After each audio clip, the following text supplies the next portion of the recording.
Chào các bạn trở lại với video tiếp theo của KNFit Củ Chi. Hôm nay mình tiếp tục nhận được một con Acer One 14 nha các bạn. Hiện trạng của con này là máy chạy, cáp lóc được nha các bạn, nhưng không xuất hình. Đây mình đã gắn đầy đủ nha các bạn.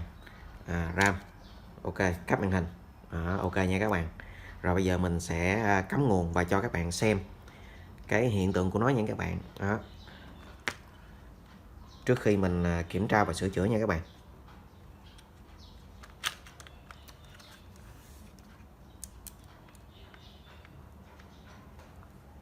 Rồi các bạn cũng quan sát đồng hồ dòng của mình.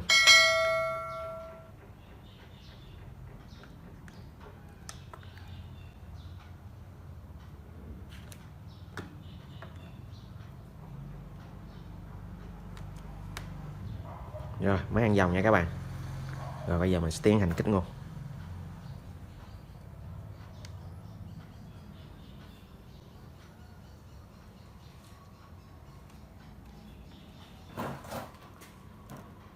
Máy dòng bút rất là đẹp nha các bạn, nhưng màn hình không có lên.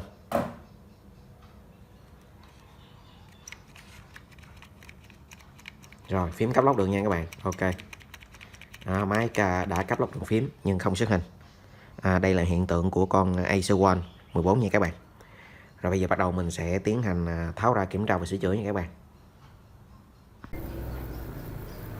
Đó, các bạn quan sát là cái men này bị vô nước nha các bạn. Con Acer One 14 này bị vô nước cái vị trí này. Bây giờ bắt đầu mình sẽ tiến hành vệ sinh và mình sẽ câu lại nha các bạn. Sau đó mình sẽ test lại xem như thế nào.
Như vậy là mình vừa câu chân xong nha các bạn, trên con Acer One 14.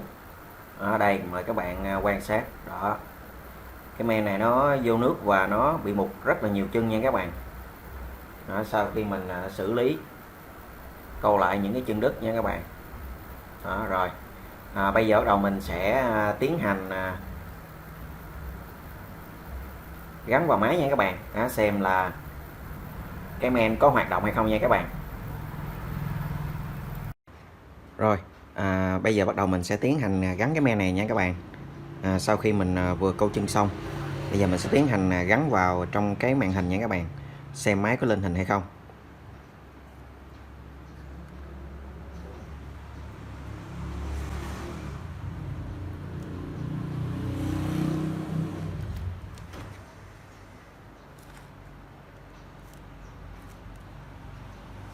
Rồi mình sẽ gắn các màn hình vào và mình sẽ mở máy, xem máy có xuất hình hay không nha các bạn.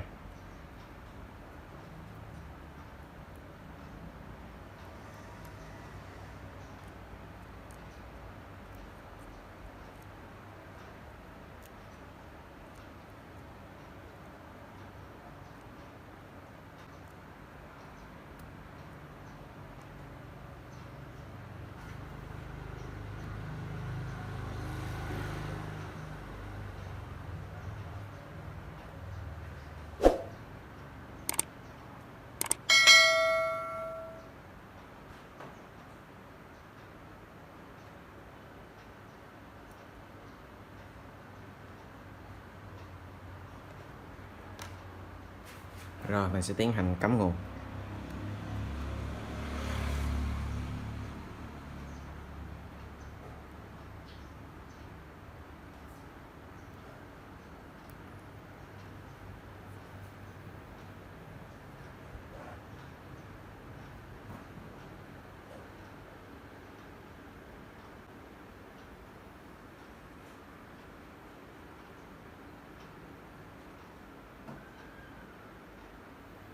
Rồi như vậy là con Acer One 14 đã lên hình nha các bạn. Như vậy nguyên nhân ở cái con Acer One 14 này là do bị vô nước nha các bạn, làm đứt mặt. Sau khi mình đã xử lý xong thì máy đã hoạt động và xuất hình. Rồi video mình xin kết thúc tại đây. Hẹn gặp lại các bạn vào video tiếp theo. Chào các bạn.